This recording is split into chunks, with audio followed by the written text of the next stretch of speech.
So, KittyLake1, I hope that's how you pronounce your username, asked me about accessibility options in video games. Specifically, he asked about why so few video games have them. Is it an engine thing? Is it an ableism thing? Is there something else going on? And my answer is yes, kind of a little of both. Because the real answer is it's a chain of design thing.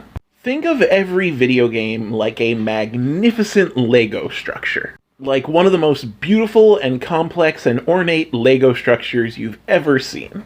You start by building the base, and then you build layer after layer after layer on top of it until eventually the structure is complete. But what happens if you make an error? Well, it's easiest to fix the layer that you just did. If you've just completed the Lego structure, you can only change the last few bricks that you added. If you find an error down by the base, attempting to change that risks the whole thing toppling down. So then you have a decision. You can either A, try to peel back the layers and fix that error toward the very beginning, or you can say, fuck it, it's good enough, just let it stand and be okay with the error. That's the problem with accessibility options in video games. If a company thinks about accessibility options early on in the development process, they're actually very easy to add.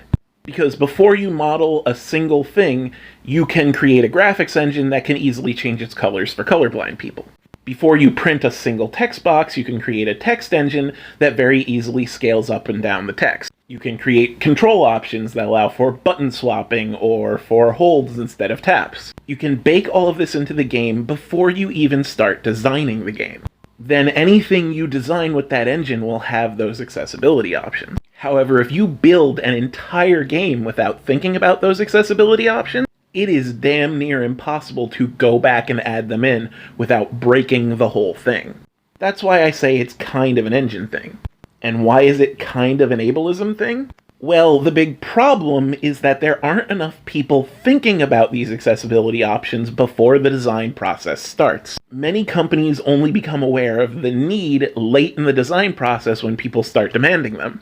And by then it's too late. So no one's being malicious, no one's trying to fuck over disabled people, but also not enough people are thinking about disabled people. Because if they did, they wouldn't end up in jams where a whole game is complete and they can't put accessibility options in.